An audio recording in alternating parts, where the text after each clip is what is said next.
sempre uma emoção, uma alegria estar aqui nesse centro, aqui nessa casa, que foi a casa do meu avô, do tio Jorge, de todos os familiares queridos. Muito obrigada pela acolhida, eu realmente chego a me emocionar. O tema que eu escolhi nessa noite, assim, é justiça divina. Confesso que me inspirei muito nas palestras do Haroldo Dutra, né, que são fantásticas, ricas em conteúdo e fartas em conhecimento. Então, o que eu trouxe hoje aqui é quase como um compilado das palestras que eu assisti dele, né, que são palestras longas, então eu tentei trazer as questões mais assim, importantes. Então, para nós começar a falar sobre justiça, eu acho importante que a gente entenda o que é a justiça. Vamos trazer uma definição do dicionário para a gente já fixar, desde logo, essa ideia. Muito bem, justiça é a conformidade com o direito, é a virtude de dar a cada um aquilo que é seu. Então, gostaria que vocês guardassem bem essa definição, né? É dar a cada um aquilo que é seu. Então, anotar essa breve noção do que é justiça, eu quero fazer também uma breve análise, assim, para uma situação comparativa entre a justiça divina e a humana. Então, eu vou trazer um breve assim, histórico da justiça humana, porque desde que o homem pisou no planeta, ele está às voltas com a justiça. Então, desde os primórdios dos tempos, né, quando vivíamos em tribos, o homem já tentava, a seu modo, aplicar a justiça. Como que era feito isso? Então, vivíamos lá em tribos e, de repente, fulano da tribo B feria o filho de alguém lá da tribo A. A tribo A se reunia, ia lá e matava o fulano. Aí o pessoal lá da outra tribo se revoltava com excesso, foi uma agressão, iam lá e matavam a tribo inteira. E era, assim, era uma guerra, né, de tribos. O que imperava naquela época era uma vingança, uma crueldade sem limites, né? Aí então, evoluindo um pouco mais, chegamos a 1770 a.C., com o Código de Hammurabi, que nos trouxe a lei do olho por olho, dente por dente. O que é a lei do olho por olho, dente por dente? Nada mais foi do que uma tentativa de limitar a vingança. Não é, se ele só te deu um tapa, não é justo que você vá lá e mata, então você merece dar um tapa. E aí um comparativo que, se até hoje vigorasse essa regra, essa lei do olho por olho, dente por dente, nós viveríamos num mundo de cegos e banguelas. Porque quem de nós chegou até aqui sem ferir ninguém ou sem ser ferido, né? Então, o que nós tivemos com a lei italiana foi isso, a limitação da vingança. Aí, seguindo um pouco mais adiante, passamos por um período das penas divinas, quando o Estado, né, que se confundia com a Igreja, naquela época, chamou para si essa responsabilidade de condenar, de punir, mas as penas elas tinham um caráter divino, ou seja, a pessoa cometia um determinado delito e daí ele simplesmente determinava que ela tinha que ser jogada dentro de um tonel de água fervendo, porque se ela sobrevivesse é porque ela era inocente, Deus ia salvar ela, e se ela morresse, porque justamente era culpada, então já estava feita a justiça, né? Aí então a gente vai seguindo e chegamos no século XVII. Já numa época que provavelmente alguns espíritos um pouco mais evoluídos reencarnaram entre nós, trazendo uma ideia do estudo da justiça, um abrandamento, né, que foi o período iluminista. Então, houveram muitos estudiosos dessa época que trouxeram essa ideia do abrandamento, da barbárie, e se dedicaram ao estudo da justiça, e até fundaram alguns pilares do que hoje no direito a gente estuda também. Mas chegando aos dias atuais, o que nós temos hoje no direito? A prisão é a nossa, né, do Tratado do Brasil, a pena mais cruel, digamos assim, a mais grave. é a pena de prisão. E o que a prisão, ela faz? Ela somente tira da sociedade aquela pessoa que está desequilibrando, que está cometendo crimes, né? Ela vai lá, se cometeu um crime, ela tira, ela isola. Ou seja, o nosso direito, basicamente, ele protege a sociedade em si. E a título só de curiosidade, eu fui pesquisar e em 2019 nós tínhamos uma estatística que apenas 37% dos homicídios cometidos no Brasil eram solucionados. E solucionados não quer dizer que o criminoso tenha sido preso e cumprido pena. Solucionado é que a investigação chegou a termo com a identificação do assassino. Então isso é o que nós temos hoje, né? E aí tem um promotor de Minas, que esses dias publicou, que, então, né, todos sabem que existem inúmeras penas alternativas, transação penal, suspensão, enfim. E hoje no Brasil, aquele que passa por todas essas inúmeras possibilidades de não cumprir pena, e ainda assim chega ao final e efetivamente cumpre pena, chega a pouco menos de 3% da universalidade dos crimes que acontecem. Então, por que eu trago isso, né? Assim, é para nós traçar um parâmetro, né? Aí eu trago um exemplo.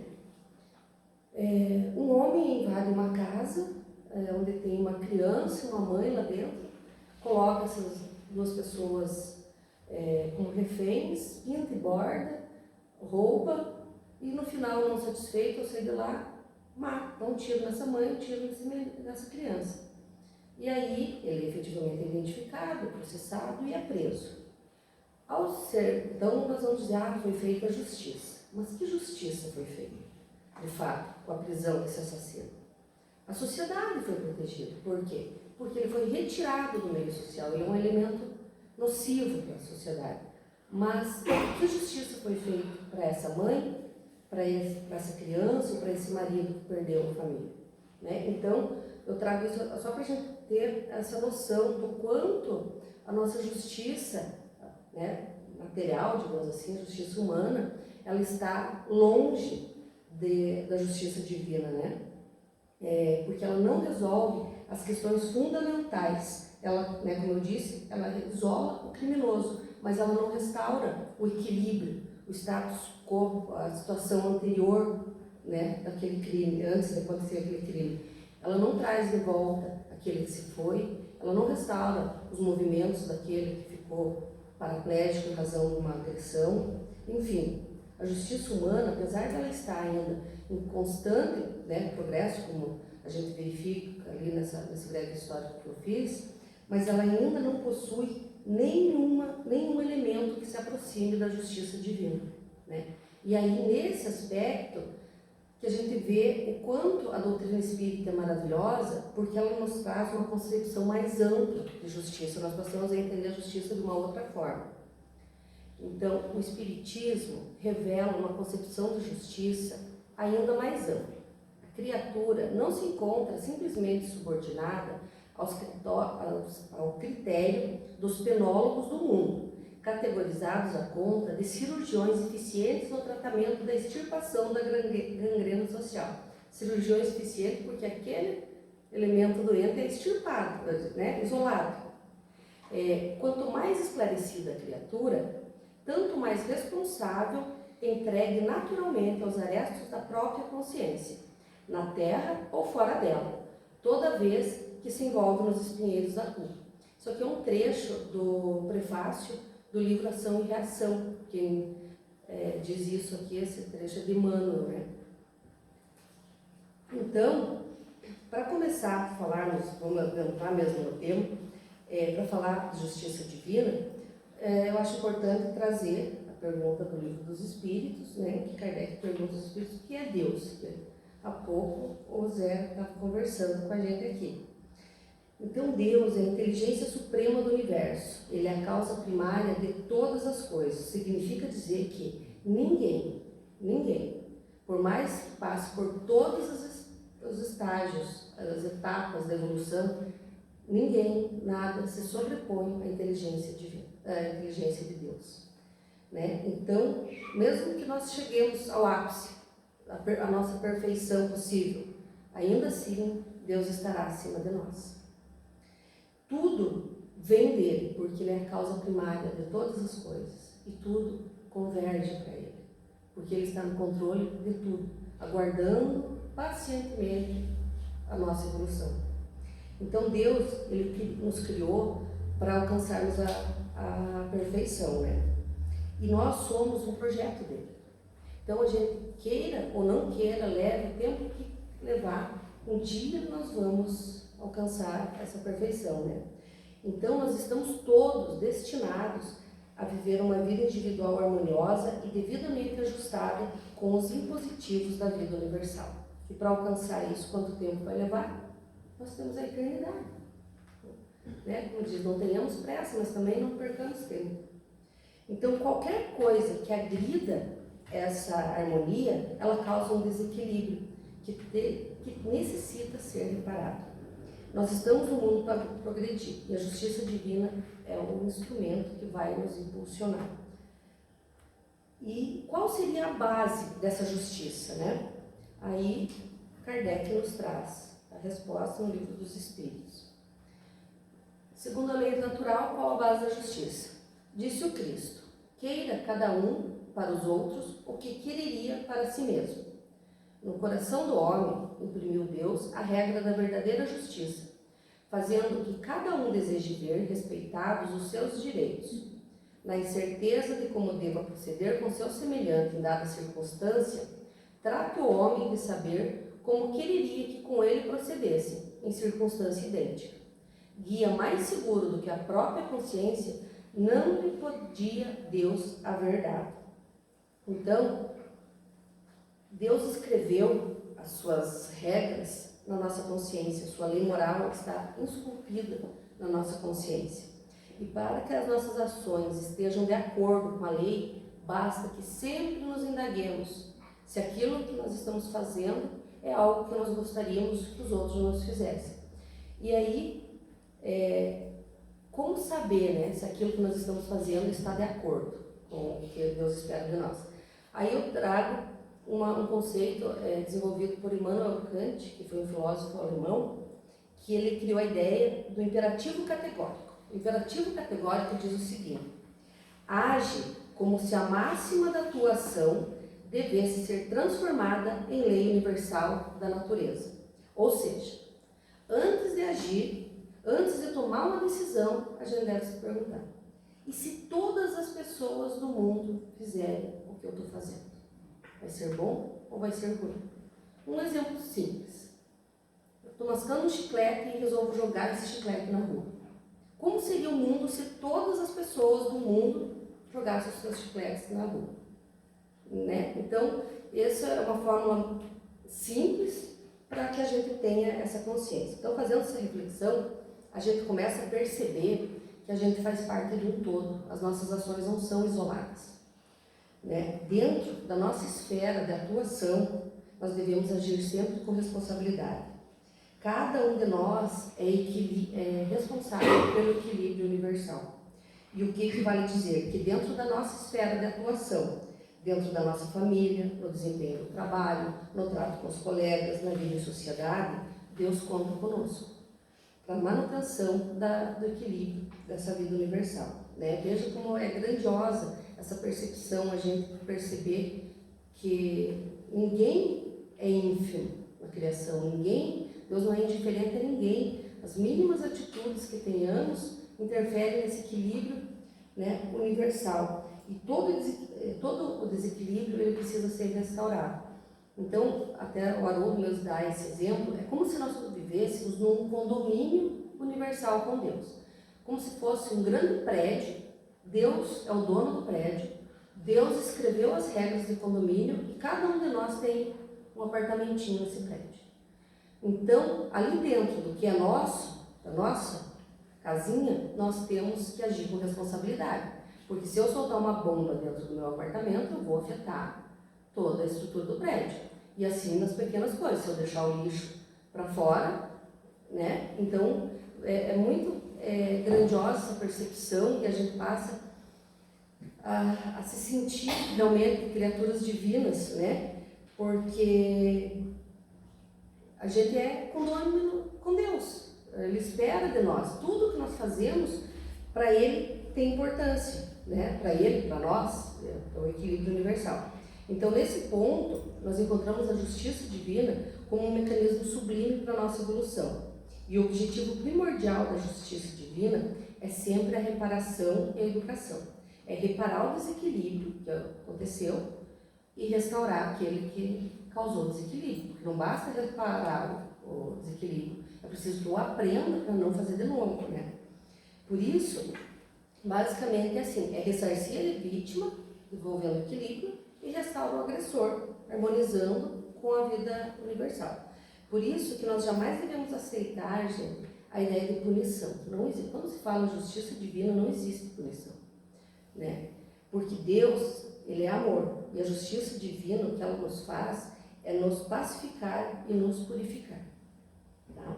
E a justiça divina, ela se assenta em 3 pilares fundamentais: o arrependimento, a expiação e a reparação. O arrependimento é o despertar da consciência. É quando a gente percebe que insistir no erro não nos leva a lugar algum. É quando a gente para de teimar, de querer mostrar que a gente está certo. Quando a gente assume, não dá mais, não dá para fazer assim. Por quê? A gente faz, é um ciclo de erro, consequência, até que você vai cansando, você vai se arrependendo daquele ciclo e vai tendo vontade de mudar. Por quê? Não existe nada escondido na nossa vida. Deus é um ser onisciente, onipresente. É como uma anedota de um motorista que ele ultrapassa na faixa dupla.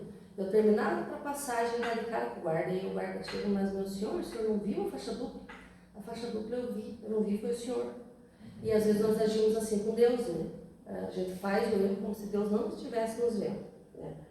Então, o arrependimento nos faz tomar consciência de que não adianta mais. A gente abre mão dessa rebeldia, de querer mostrar que a gente está certo, e é quando a nossa consciência grita, não faça mais isso, não faça mais isso, né? E aí, isso vai calando fundo, né, no nosso subconsciente, até que realmente a gente não quer mais repetir aquilo. E aí, pensando assim, todos nós aqui já cometemos erros, né? Vamos pensar, cada um de nós, no maior erro que já cometeu e que vem cometendo, porque quantas vezes a gente erra e quando vê, errou de novo, né? Vocês acham que é a primeira encarnação que nós estamos errando assim? Né? Até o Haroldo nos diz, provavelmente, é mais de 30 encarnação nós estamos cometendo os mesmos erros e com as mesmas pessoas. Então, é por isso que muitos espíritos se encontram estacionados nesse ciclo, até que começa essa quebrar a cara, né? Dar de cara com a consequência dos seus atos, vai despertando, não dá mais para ser assim, vai se arrependendo, né? E aí temos o segundo elemento da justiça divina, que é a expiação. Expiar é estar no lugar de quem sofre, é sentir a dor do outro. A gente é colocado na posição de supostas vítimas. Então, através da expiação, Deus nos coloca no lugar do outro para sentir aquela dor, para que a gente tenha uma ligação emocional com aquele dano que nós causamos outrora, sentindo no próprio coração. Quando eu cheguei, era exatamente isso que o Zé estava falando, né? Você sentir a dor do outro, você chorar as lágrimas que você fez o outro derramar, para que a gente vá se tornando mais sensível, mais amoroso, mais humanos e mais responsáveis também. Porque quando a gente sabe que aquilo dói, a gente não quer mais causar aquela dor. Então, nós somos colocados nessa posição de supostas vítimas para que a gente aprenda o que é apanhar, porque com certeza nós já batemos muito também. Então, é por isso que o Espiritismo ele nos ensina e nos mostra que podem existir inúmeras injustiças, né? Se a gente olhar apenas desse plano que nós estamos, a gente vai se deparar com inúmeras injustiças. Mas a partir do conhecimento que o Espiritismo nos traz, a gente começa a perceber que não existe injustiçado. Porque Deus, a lei dele é perfeita, é de amor, e ele é a inteligência suprema do universo, não vai escapar, não tem, não, mas comigo não foi uma injustiça, não foi. Ninguém escapa, não está ninguém fora desse sistema do equilíbrio universal. E a providência divina, ela é tão amorosa, mas ela é tão perfeita, que ela somente vai nos permitindo espiar conforme nós vamos evoluindo e conquistando as condições morais de suportar aquele resgate.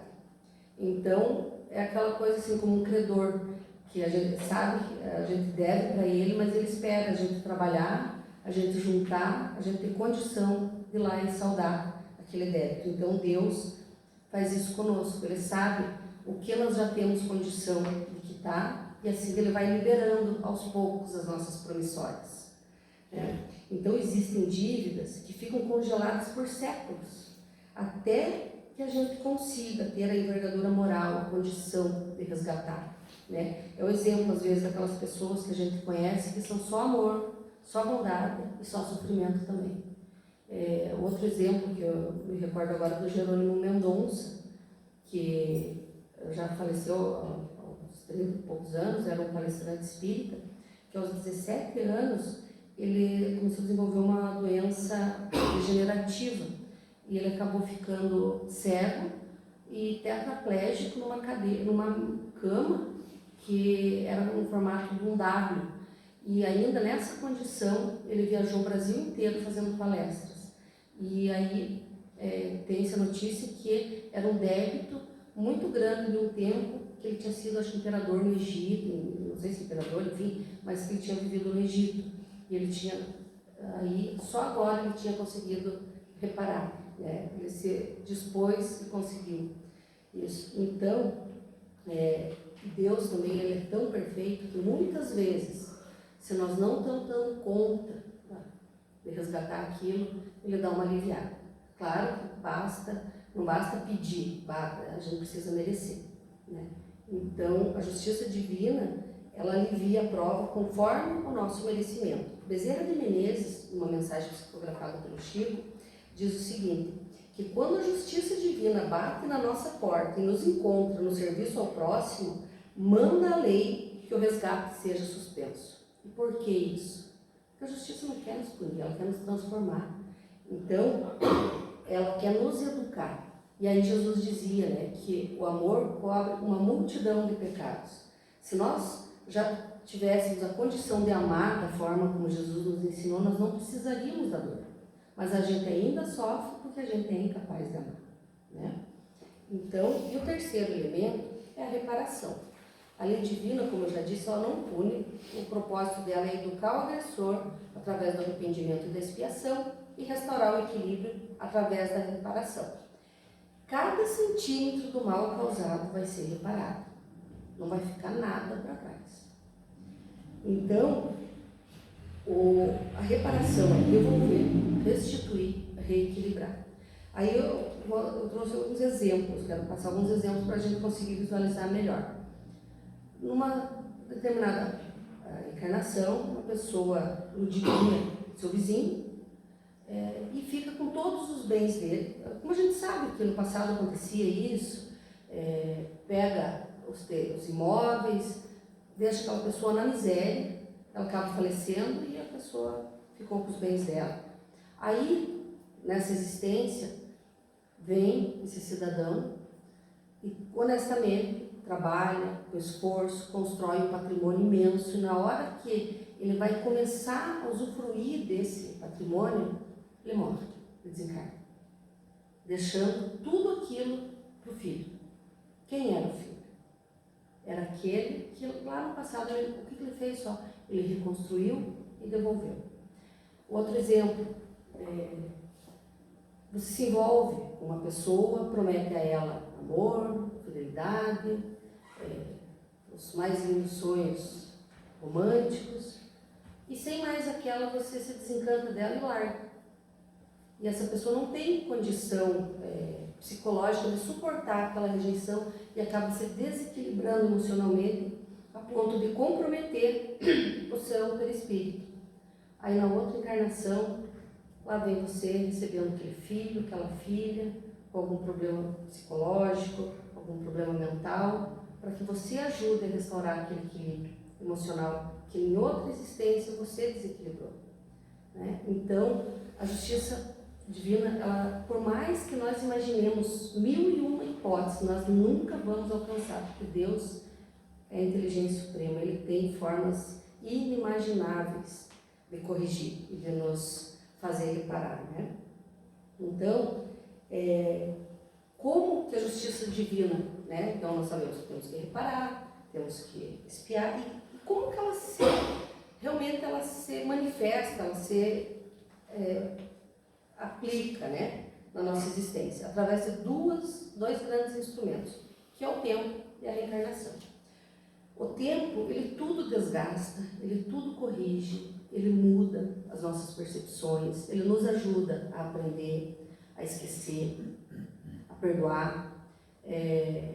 Então, assim, quantos erros nós cometemos há alguns anos atrás que foram motivos de grande sofrimento e que hoje não são mais, não teria sido tão desestruturante, digamos assim, como foi na época, porque hoje o tempo nos ajudou, já desgastou, né? Então todas as imperfeições morais, tudo vai ser desgastado pelo tempo, porque a ação de Deus ela é lenta, mas ela é soberanamente eficaz. E a reencarnação é o meio que Deus dispõe de fazer com que a gente repare esse equilíbrio com amor e com brandura. Deus jamais nos constrange, Ele não faz ninguém bater na nossa porta e dizer: escuta, aqui na vida passada você me matou, eu estou aqui para cobrar essa conta, como é que vai ficar? Deus não faz isso conosco, né? Ele, muitas vezes, Ele nos manda, os nossos credores, através do berço. Eles se apresentam pequeninos, frágeis, com aquele cheirinho, com aquele sorriso, né, que nos amolece o coração. Então, o que a reencarnação faz?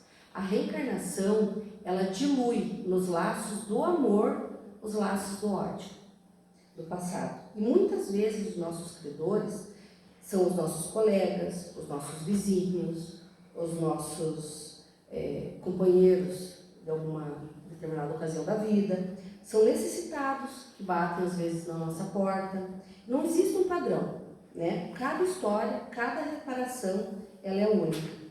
E aí eu quero pedir licença para vocês para ler uma mensagem do Emmanuel também, psicografada pelo Chico, do livro da Esperança, que chama-se Credores no Lar.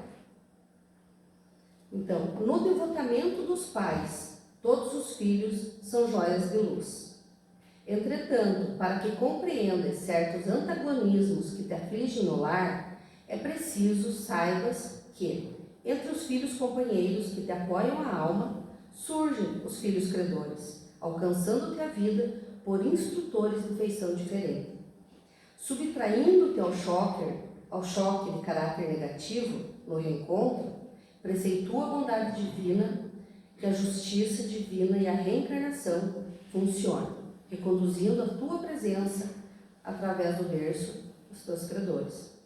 É por isso que, a princípio, eles não ombreiam contigo em casa, como de igual para igual, porquanto eles reaparecem humildes e pequeninos, eles chegam frágeis, emudecidos, para que lhes ensinem a palavra de apaziguamento e a brandura.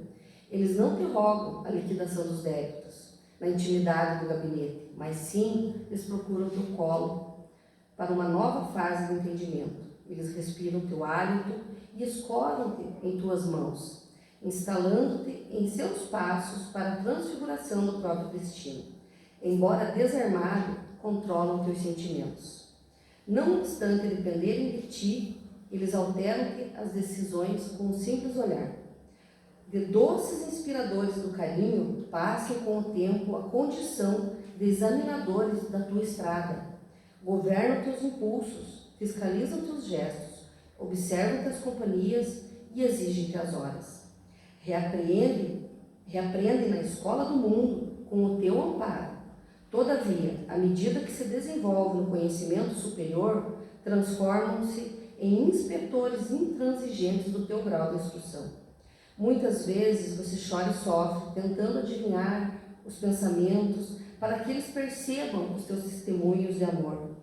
Você cala os teus próprios sonhos para que os sonhos deles se realizem.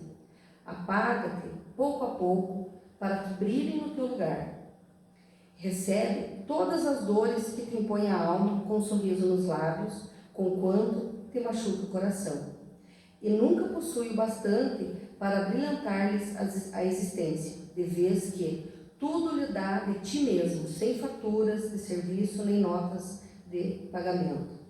E quando te veja diante dos filhos crescidos e lúcidos, erguidos na condição de dolorosos problemas do espírito, recorda que são eles os credores do passado a te pedirem o resgate de velhas contas.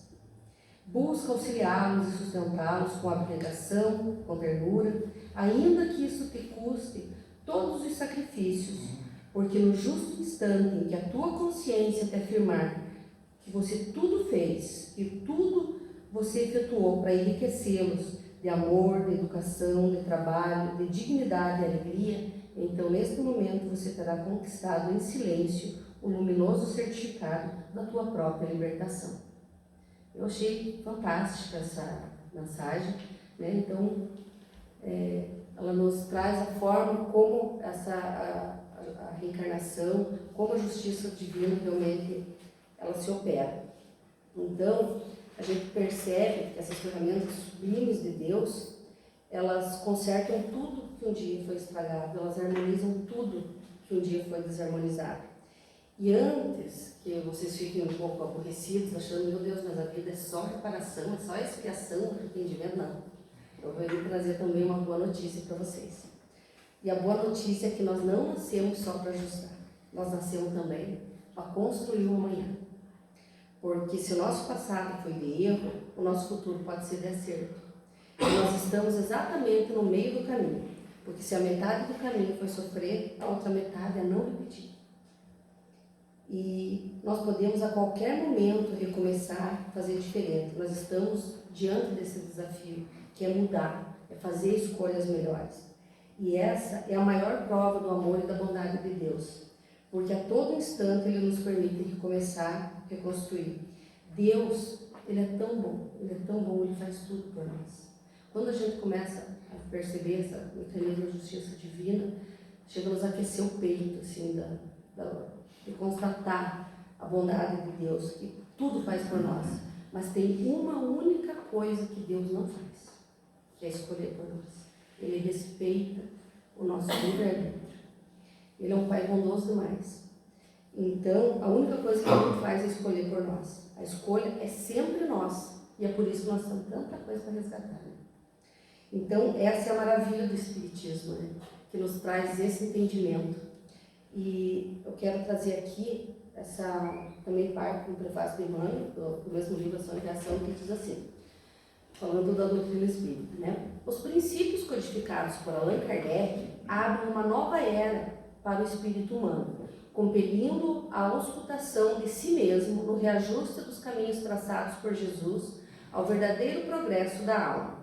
E explica que o Espiritismo, por isso mesmo, é o disciplinador da nossa liberdade, não apenas para que nós tenhamos na Terra uma vida social dignificante, mas também para que mantenhamos no campo do espírito uma vida individual harmoniosa, devidamente ajustada aos impositivos da vida universal perfeita. Em síntese, ele demonstra-nos que as nossas possibilidades de hoje nos vinculam às sombras do homem, exigindo-nos trabalho infatigável no bem para a construção do amanhã sobre as bases redentoras do Cristo. Então, esse entendimento, essa ampliação da consciência que nós temos no Espiritismo é algo fantástico, que nos ajuda a entender muito das nossas dificuldades, muitos dos desafios que se apresentam, né, no dia a dia. E eu também quero citar Honório de Abreu, que ele diz o seguinte: o Espiritismo, ele não nos proíbe nada. E essa é a maravilha do Espiritismo. Ele não nos proíbe nada, mas ele espera tudo de nós. E por que ele espera tudo de nós? porque Ele nos dá todos os elementos para nós compreender as intrincadas situações que a nossa invigilância, a nossa imprudência nos colocarem ao longo das diversas encarnações. Então, a gente começa a encontrar no próprio Espiritismo a força para nós aceitarmos com resignação as circunstâncias, as dificuldades, os desafios, que a gente consiga desenvolver o perdão, a paciência, fortalecer sempre, né, a fé em Deus. Porque de uma coisa a gente tem que ter certeza: se a gente entra nas confusões e nos problemas sozinhos, para sair deles é só de mão dada com Deus. Então, que nós possamos ter a consciência tranquila para reparar, bom ânimo para recomeçar, para construir a nossa vida individual harmoniosa, em perfeita harmonia com a vida universal. Porque com essa consciência, a gente começa a preferir 1000 vezes ser ferido do que ferir alguém, né? Então, vamos agradecer a Deus cada dificuldade que nos faz aprender, melhorar e quitar as nossas dívidas do passado. Então, era essa a mensagem que eu trouxe para essa noite. E, mais uma vez, agradeço a todos a atenção e o carinho de me ouvir. Obrigada.